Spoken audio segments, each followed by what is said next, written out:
But as I grew up, I also started to understand a lot of the children from those environments did not do well. They didn't do well in life, they didn't do well in relationships, they didn't do well in parenting.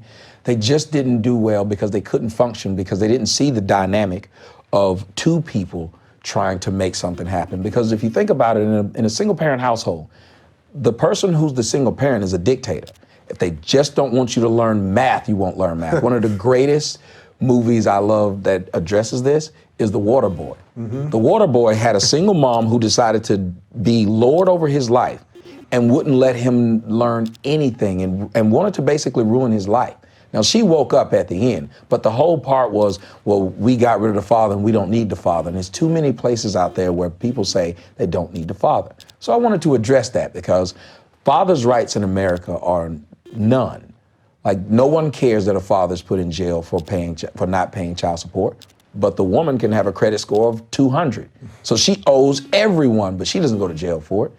But this guy, who may have not wanted the child in the first place, when the woman gets the option to have the child. I just wanted to address a lot of things from a man's standpoint that a lot of people want to address. Yeah, all right, so let's pause on men's right for just a second. Waterboy, would you say that was Adam Sandler's last good movie? Because these last couple have been pretty freaking horrible. They have been. I know this is a sidebar, but can you admit that? They have been, and the sad part was... It is sad. It's watching him because you grew up with him and he's so funny, and now you're trying to convince people he's still funny, and he's just not.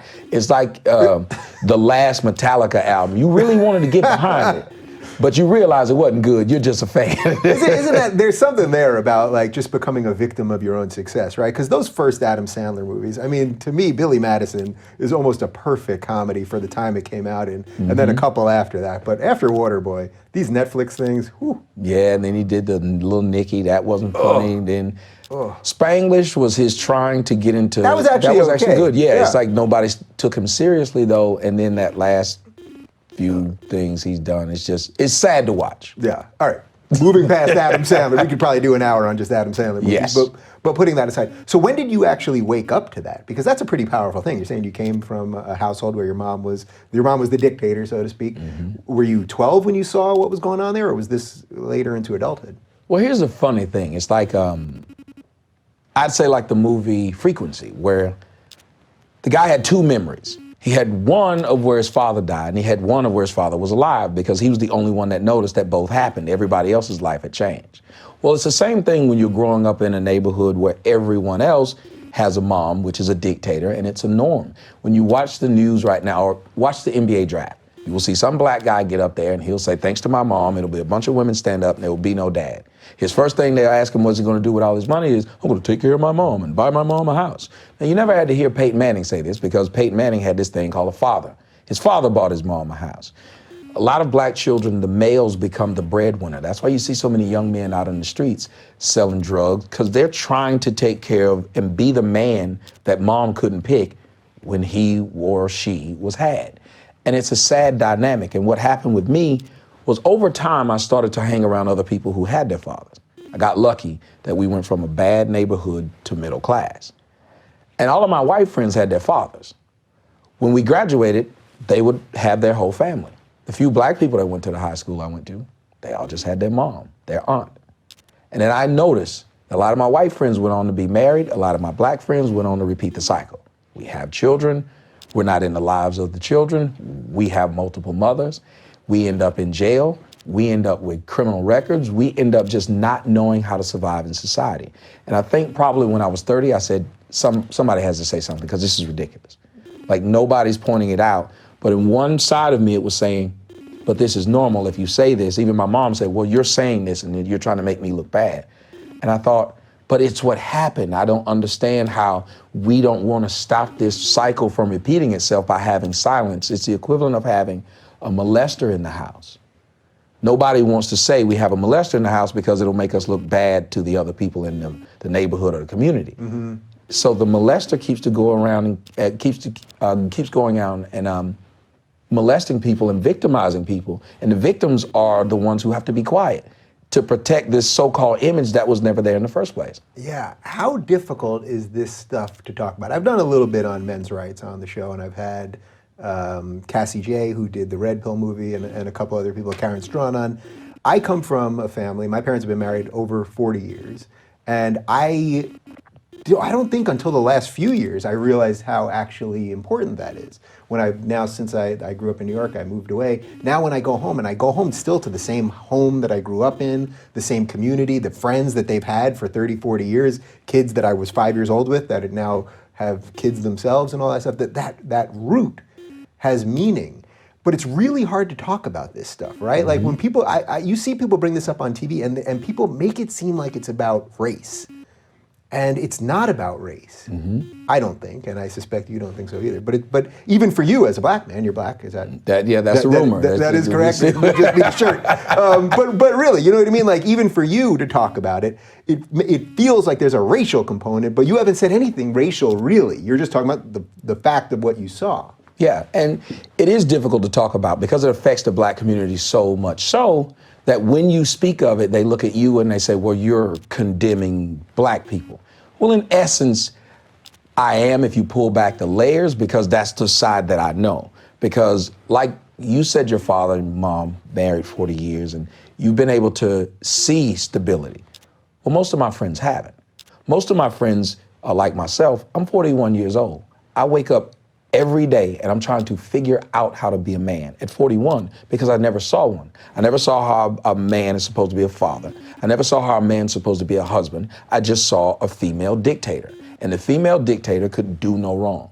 One of the biggest problems that I think when you have these women, especially when they're violent, because I grew up in a violent household, the women in our community believe in violence towards their children. That's the way to keep them out of jail, which doesn't work, but it's believed. There was a woman, a mother in Baltimore, and they called her the riot mom. I don't know if you remember. When her son was out there with a mask on and she came and grabbed him and hit him upside the head. And all the white liberals were talking about how great this was. And I said, how is that great? If this had been any parent from any other race, they would have thought that's abuse. First off, why is your child out there? That's something you should have known. Number two, the mother was out there with the child. She just happened to see the child. Number three, the woman has 6 children. She lives in a bad neighborhood, and she has 6 kids by 6 different dudes. But nobody wanted to address any of this. She's a good mom because she's on him. If she was really a good mom, one of the most important things a woman can do is pick the correct person to have the kid with. So we're allowing these women to just have kids with dudes who are in and out of jail, dudes who don't have jobs, but the only person that's being held responsible is the guy. Because, well, he didn't have a job when you had him living in your house and you let him impregnate you. But now that you got fallen out, let's put him on child support, even though he didn't have a job in the first place because you were supporting him. And then that just perpetuates more poverty, more inability to get a good job, and you can sort of never get ahead. So if you scale all this stuff back, what do you think is the fault for this? Where did this happen to the black family? Because it wasn't always like this. So where do you go? How far do you have to go back to start making sense of how it got to this place? Great Society and LBJ, because right before the Great Society and LBJ, black people, as far as couples and families, kids born in wedlock, I think it was 92% in around the early 60s. It dropped in the 70s to around 50%, and now only 24% of black children are born in wedlock. The number is astounding. And you look at right there where they started telling black women, well, if you work with the state, if you have children and there's no man there, we will compensate you. I think one of the craziest things that we have right now is we help families less than we help single moms. So what you're doing if you have a child, say if you have 4 kids, if you have one who you pay the most attention to because they're getting into dirt, and the one that's a straight A student, you decide they know what they're doing. Well, the straight A student will start to become a little jealous because you're not paying them as much attention. So they'll start to degrade to become closer to that one to get your attention. Imagine if you're doing that with black single moms. They're getting money, they're getting places to stay. I don't know if you saw the black woman who said, I got 15 kids and somebody's gonna help me take care of these kids. Oof. And they actually bought her a house a month later because she got on the news saying somebody's gonna help me take care of these kids that I laid down and got. Because I'm a woman and it's my body and I can do what I want to with it. But once I do it, I need help. And that's what bothers me because men don't get a chance to do that. Men don't get a chance to say, it's my body, I can do what I want to, but when I get in trouble, I'm gonna need you to help me out. How much of this is just compounded by white liberal guilt, do you think? Because this is something I talk about, that liberals have gone crazy. I would argue it's really progressives and the left, not what true liberals are. But that liberal guilt in general just enables this stuff. That because we're so afraid to talk about anything because it will come off as racist or bigoted or any of that stuff, that we just perpetuate this cycle.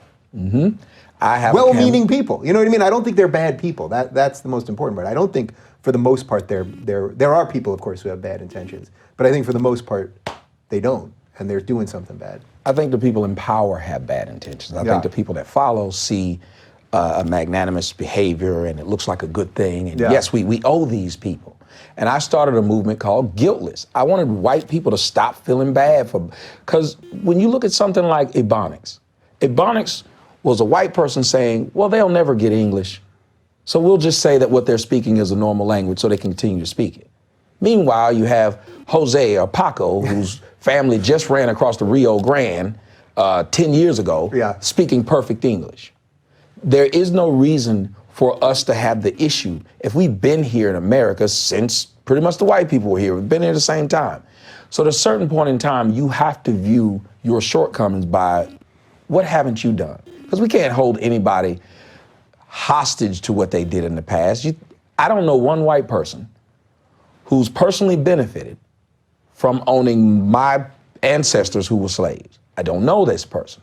Now, if it is, then I'll ask them for the money they owe me. But until then, if I look in your past. There's nothing. You can look. There's nothing. But because of that. Northeast. We're all from the Northeast. But because of that, we have to start saying, okay, where are we going to level the playing field now? Everybody just starts here.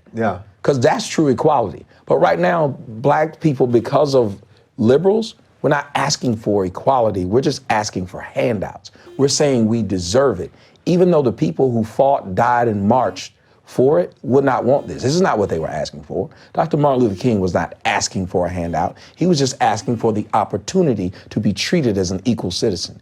And right now, that's not what you're getting when you see a fire department have to hire 3 blacks, even though the 3 blacks have a lower test score than the other whites because we have to meet a quota. And in some ways, that then also degrades the services, right? Because if you're allowing people in, whether it's a fire department or a school or medical school, whatever it might be, if you're letting people in with lower grades because of race, it doesn't have to be just black, whatever the race is, well, you're actually causing people that are less qualified to be at certain things, and then the services, the actual operation you might get. Have you been through TSA in Atlanta? One time, actually. Well, I've only been to Atlanta once. I was there, Well, then you'll see I've been to JFK, I got you. Well, then you'll see the degradation of service. And it's true. You go somewhere and the government, black women make up, I think it's 7% or 6%, 6 to 7% of society. In government, they make up around 10% of the jobs. Why is that? Then they put them in these jobs, we can't get rid of them. And most of the time you go to these places, you're getting horrible service. And to look at black society right now, that it's a foregone conclusion that all racists believe if you have a black server at a restaurant, you're going to get bad service. Now, that's just a thought that you think of, but you look at other communities. You think of Jews will say, well, my kids are going to grow up to be a doctor or a lawyer. Well, as black people, what we're telling our kids to grow up to be into entertainment, to grow up to be a football player, which is less than 1% of society can do this thing. But you're telling your kids the only way out is this way. So what happened to the educated black? What happened to going to school and getting your education? Even at the end of the water boy, you listen to what he said when he was supposed to be going pro. He said, no, I'm going to go and get my degree first. And these are things that are missing in our community because I can't remember the last person who said, your degree matters. When I told my mom I was accepted to college, she told me, that's great, I don't know how you're going to pay for it. So for 18 years, she didn't collect $10 a year, $15 a year, something to send. And that's my story is the story of the majority of black children. We go to college and it's like, figure it out. If you go, and I've seen black children get discouraged by their parents to not go because they're like, well, I can't help you pay for it.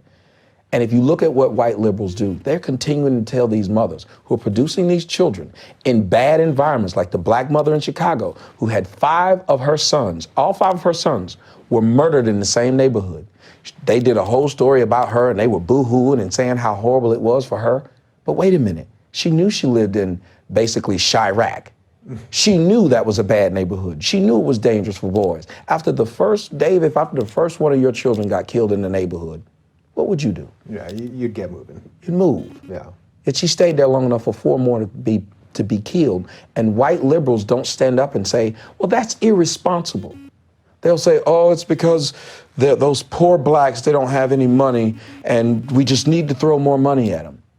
Well, no, you don't. You need to throw responsibility towards them. You need to say, wait a minute, if you are a woman and you're looking at the world and saying, my body, I can do what I want. Well, once you started having all these kids with all these people who couldn't afford to take care of them, nor could you, we're not going to help either. Why do we not have a system that says, if you have one child and you're on government assistance, you cannot have another one? Why is that considered wrong? Yeah. I mean, I think there's issues related to personal freedoms and all that and what the government gives out, but the basic idea of what you're saying, I get there. You mentioned something interesting about that what the black community is doing is saying, we should win Emmys or, be in entertainment or in sports or that kind of thing. And, there was that whole Oscars so white thing. I had on Reva Martin, who was actually for, diversifying the Oscars more. And then I had Larry Elder, who I suspect you probably agree with a lot more, saying how ridiculous it was. But to me, it's like just winning more Oscars or more Emmys or having more people in sports has nothing to do with the success. There's a reason why Chinese Americans and Indian Americans, meaning people from India, not Native Americans, they don't care about that stuff and they don't protest it because they are busting their asses in school, and that has to come from the home. And so their eyes are on the right prize, not the prize that the liberals want you to think is the right prize. If only we had the exact amount of people winning Oscars, everything would be equal. But this is a really hard thing to extricate from society. Which doesn't make sense, because if the same amount of people who are black were winning awards just like white people should complain. Because white people have more people in the United States, so the numbers wouldn't bear it out. Why would white people should complain about the NBA? I'd get tired of being a white guy. I wanted to be in the NBA. Right, I'd get tired of being a white guy turning on this television with my 2 white sons and we're watching all these black guys run up and down and my kids thinking, well, I can't be that. Yeah. How fair is that? Now, had this been the NBA and it been a bunch of white people, black people would have said, well, they're keeping black people out because they just don't want us in there. Yeah. But when we're overrunning it, we're like, yeah, that's because we're better than you. Yeah. If we won all the Oscars, there would be no black people saying, well, that's kind of messed up that no white people won, when we'd be like, yeah, because we're better than you. Trust me, my hero's right there. Clyde Drexler, 80s, 90s basketball star. I wanted to be him. I realized the skill set was not there to go ahead and be Clyde. But another hero of mine was Bill Cosby. Now, I know even by bringing up Bill Cosby, it's a very sad state when your childhood hero becomes the biggest serial rapist of all time. But putting aside rape first, putting aside that whole thing for a second. If we can. If we can. Maybe we can. We'll find out.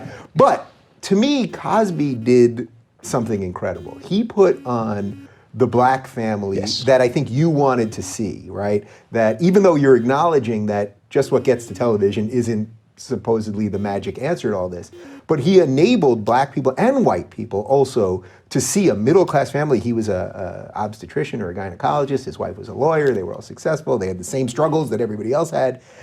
It didn't end well for Cosby, but do you credit him with doing some good there, looking back? Yes, and what happened was the liberals were the main people who got at him because of what he stood up and said to this black audience.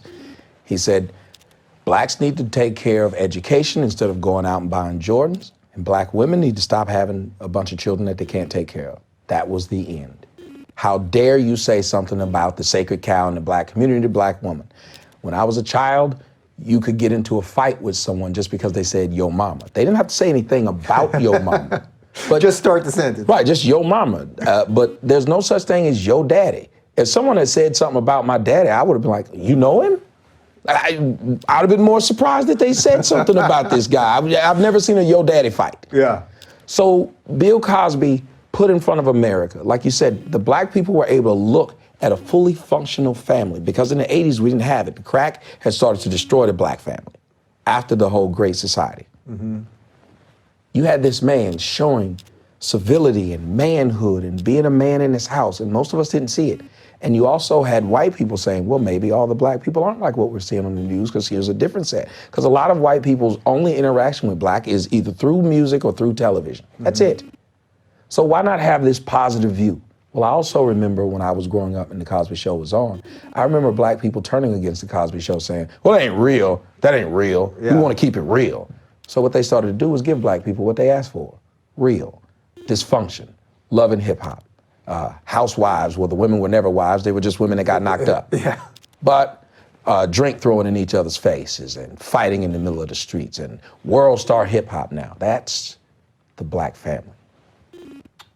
How do you separate then the artist from the art? This is a bit of a sidebar here, but Cosby, I'm with you on all that. I love that show. I mean, he was my hero from when I was 5 years old. I went into stand-up when I saw his first special. I thought it was the greatest thing ever.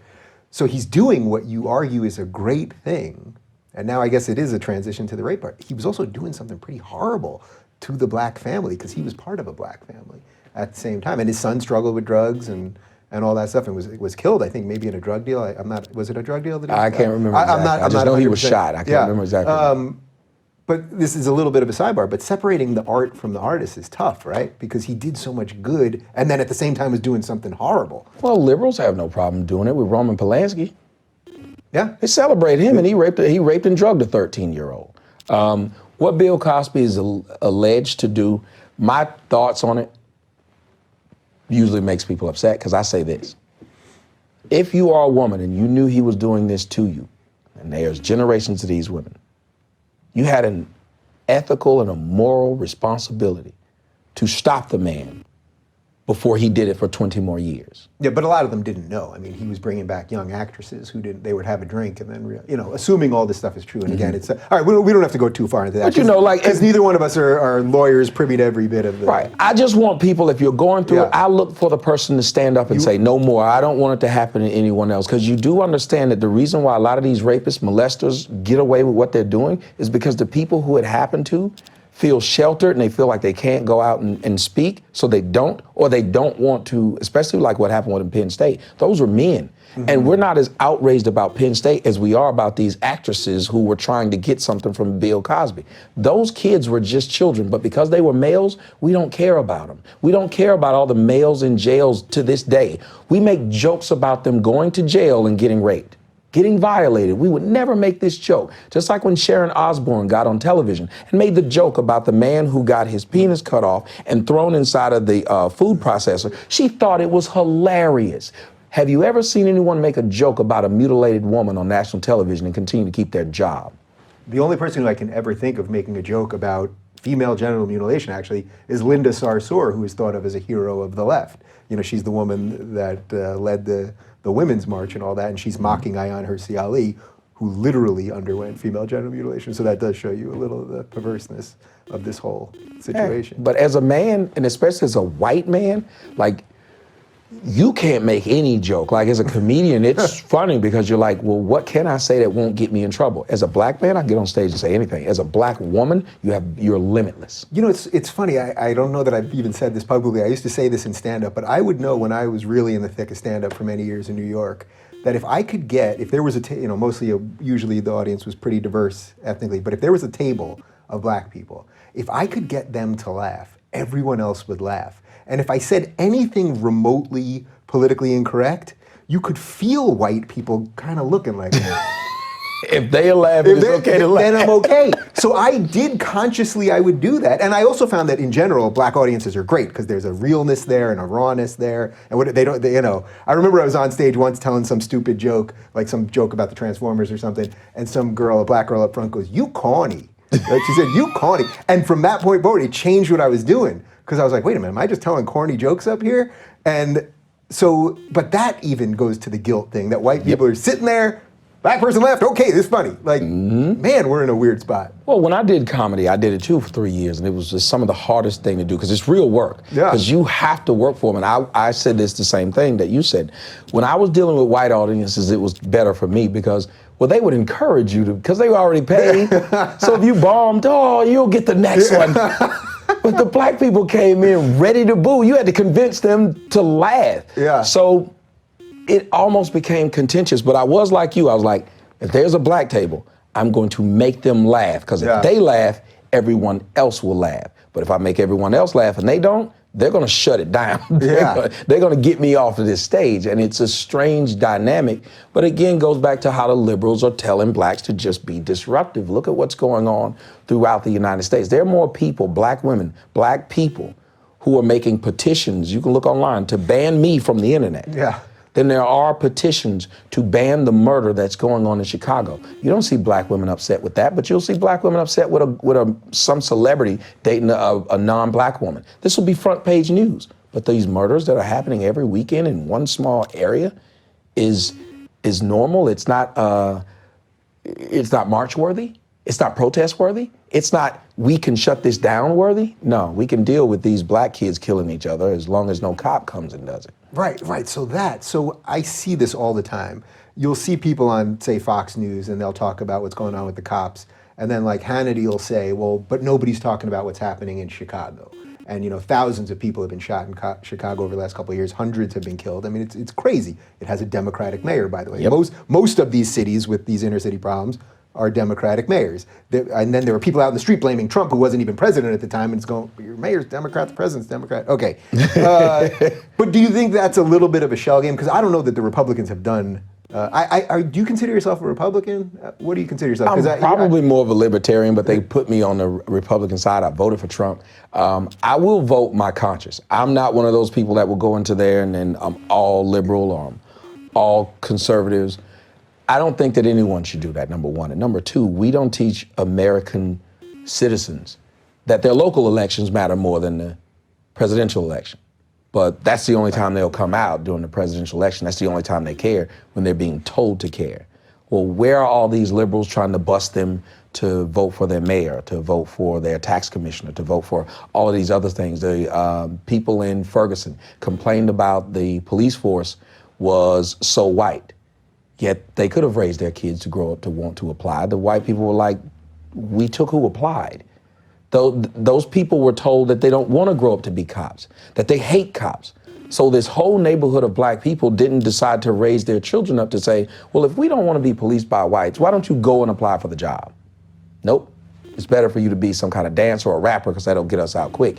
Most of what black society, because there's no fathers in the home, you spoke earlier about how things are being taught to the children who are Chinese or Indian. Well, the difference is when you have a father will teach you the slow and steady route instead of the get-rich-quick scheme. Women are the ones who do this thing called sugar baby. Women are the ones who are online and will have booking information on their IG, but the booking is actually, if you got enough money. Right. So women are doing this. You don't see many men able to get up there and be like, hey, look at me in these Speedos if you want it. So we can't do that. So we kind of have to work. A pretty woman can get way more than a pretty man can get. That being said, as a father, when you have one in the house, he's not going to teach his kid get-rich-quick schemes. Take that man out, all you have is a person who's living off of the government, whose mere existence becomes, and I said this about black women, people got mad when I said it, I said, at their child's birth, they typically get paid, and then at their child's death, they get paid. You understand, there's a young girl who got hit by a train. I don't know if you saw the story. She was modeling. She got hit by a train while she was modeling. For some reason, the 19-year-old girl was on the train tracks modeling, and they talked about how intelligent she was, and she had a volleyball scholarship, but she decided to forego the volleyball scholarship to chase her dream of modeling. Now, I'm not a great eye for talent, but she was not model material. She wasn't. She could do urban modeling, which everybody knows that's completely different. That's no face back shot. But she was on this train, she got hit doing a free job, and when she got hit, they said, it's a shame, she just found out she was 4 weeks pregnant. So let me get this straight.